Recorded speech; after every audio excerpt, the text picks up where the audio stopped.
ഹരേ കൃഷ്ണ. ഈശ്വരനെ എങ്ങനെ ആരാധിക്കാമെന്നതിനെക്കുറിച്ചാണ് പറയുന്നത്. അതിൽ 9 കാര്യങ്ങളാണ് പറയുന്നത്.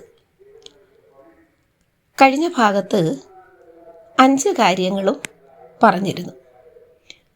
ഒന്നാമതായി ശ്രവണം, രണ്ടാമതായി കീർത്തനം, മൂന്നാമതായി സ്മരണം, നാലാമതായി സേവനം, അഞ്ചാമതായി ദാസ്യം, ആറാമതായി പറയുന്നത് അർച്ചനയാണ്.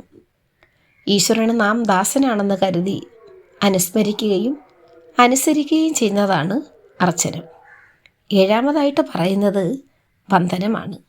മനസ്സ്, വാക്ക്, കർമ്മം ഇവ കൊണ്ട് ധ്യാനം നടത്തുകയും മന്ത്രനാമാദികൾ അർപ്പിക്കുകയും സാഷ്ടാംഗം പ്രണമിക്കുകയും ചെയ്യുന്നതാണ് വന്ദനം. അത് നമ്മുടെ പൂജാമുറിയിലായിരുന്നാലും നമുക്ക് സാഷ്ടാംഗം പ്രണമിക്കാം. എട്ടാമതായി പറയുന്നത് സഖ്യമാണ്.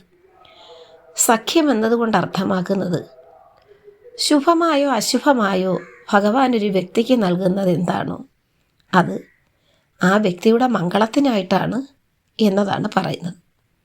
പുരാണങ്ങളിൽ ഭഗവാൻ ശ്രീകൃഷ്ണനും കുചേലനും തമ്മിലുള്ള സ്നേഹബന്ധം സഖ്യമാണ്. ശ്രീരാമനും സുഗ്രീവനും തമ്മിലുള്ള സഖ്യം ഇതെല്ലാം ഉത്തമമായ സഖ്യത്തിന് ഉദാഹരണമാണ്.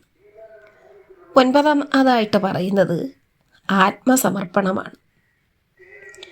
ആത്മസമർപ്പണത്തിൽ സ്വന്തം ശരീരവും മനസ്സും സർവാംഗങ്ങളും വളരെ സന്തോഷത്തോടുകൂടി ഭഗവാനെ സമർപ്പിക്കുകയാണ് ചെയ്യുന്നത്. അതിനുദാഹരണം മഹാബലിയുടെ ത്യാഗമാണ് ഇവിടെ പറയുന്നത്. ഹരേ കൃഷ്ണ. ഈ 9 കാര്യങ്ങളും ഞാനിവിടെ ഈശ്വരനെ ആരാധിക്കാമെന്നതിനെക്കുറിച്ച് പറഞ്ഞിരുന്നു. ഇനി അടുത്ത ഭാഗം അടുത്തതിൽ.